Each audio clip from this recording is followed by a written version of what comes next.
Imaginez-vous dans les montagnes mystiques d'Éthiopie, une terre où chaque pierre semble raconter une histoire et où chaque souffle de vent murmure des secrets d'un autre temps.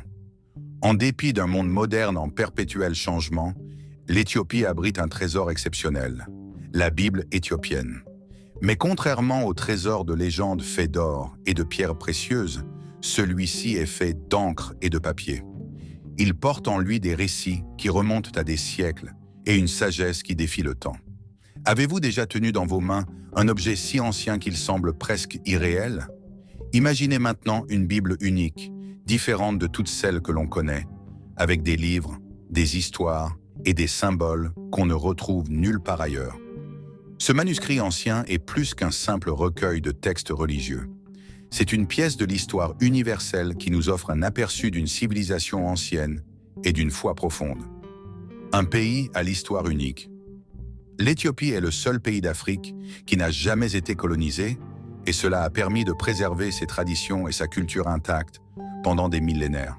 Son histoire regorge de récits mêlant mythologie et réalité, comme celui de Noé et de ses fils, ou encore les histoires juives qui se sont fusionnées avec les croyances locales pour donner naissance à une foi unique en son genre. Cependant, notre histoire ne concerne pas seulement les mythes et les légendes. Elle parle d'un livre sacré, une Bible qui, avant même la célèbre version du roi Jacques, comportait bien plus de livres. La Bible éthiopienne contient 88 livres, bien au-delà des 66 que l'on trouve dans la plupart des Bibles chrétiennes modernes. Ces textes anciens abordent des questions existentielles et religieuses que bien des gens continuent de se poser aujourd'hui. Des contenus introuvables. Ailleurs, dans la Bible éthiopienne, vous découvrirez des récits et des écrits que les autres versions ont oubliés, ignorés ou même rejetés. Elle raconte une histoire spirituelle unique et profonde, différente de ce que nous connaissons généralement. Les Éthiopiens avaient adopté le christianisme dès le IVe siècle, bien avant que cette foi ne se propage à travers le monde, ce qui montre à quel point cette religion fait partie intégrante de leur histoire. C'est un pays qui, au VIe siècle, était un refuge pour les chrétiens, persécutés dans d'autres parties du monde.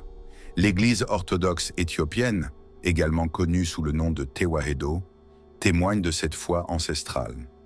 En 2010, un des plus anciens manuscrits chrétiens illustrés a été découvert dans un monastère isolé d'Éthiopie, une preuve supplémentaire de la richesse spirituelle et historique de ce pays. La reine de Saba et l'Empire éthiopien. Parmi les légendes les plus fascinantes d'Éthiopie se trouve celle de la reine de Saba. Selon les récits, elle aurait voyagé jusqu'à Jérusalem pour rencontrer le roi Salomon. Cette rencontre mystérieuse a laissé des traces profondes, car on raconte qu'ils eurent un fils, Ménélik, qui devint le premier empereur d'Éthiopie. Une récente étude génétique suggère même des liens entre les Éthiopiens et les peuples d'Égypte et d'Israël de l'époque de la reine de Saba, apportant un éclairage nouveau sur les origines de cette grande civilisation. Pourquoi la Bible éthiopienne est-elle si unique? Malgré sa richesse et son ancienneté, la Bible éthiopienne ne fait pas partie du canon chrétien classique. Elle contient des écrits que d'autres traditions chrétiennes ont délaissés. Mais pourquoi cette version a-t-elle été mise de côté? De nombreux érudits et théologiens estiment que certaines parties n'ont pas la flamme divine des autres écritures bibliques. Cependant, pour les Éthiopiens, ces écrits sont des joyaux spirituels précieux qui continuent d'inspirer leur foi et leur dévotion. En Éthiopie, deux versions de la Bible coexistent, le canon étroit et le canon large. Le canon large, avec ses 81 livres, inclut des textes comme le livre d'Enoch et d'autres qui sont absents des versions courantes.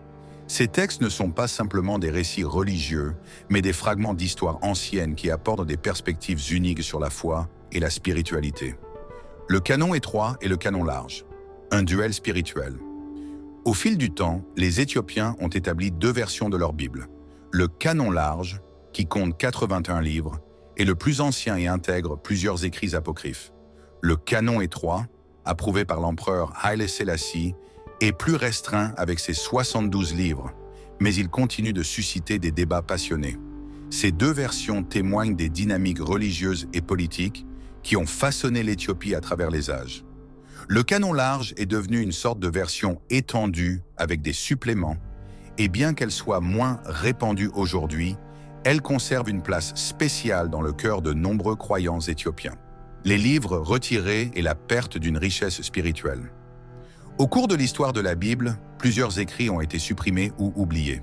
Lors de la rédaction de la Vulgate par Saint Jérôme, certains textes ont été omis pour des raisons qui demeurent floues.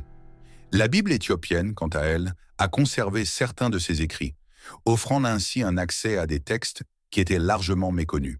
Cela soulève une question intrigante. Pourquoi certaines versions de la Bible n'ont-elles pas conservé ces écrits? Était-ce par souci de clarté, de contrôle ou simplement une décision théologique? Ce mystère ajoute une couche supplémentaire à l'attrait de la Bible éthiopienne, la rendant encore plus captivante. Les conseils de l'empereur et la préservation de l'héritage spirituel.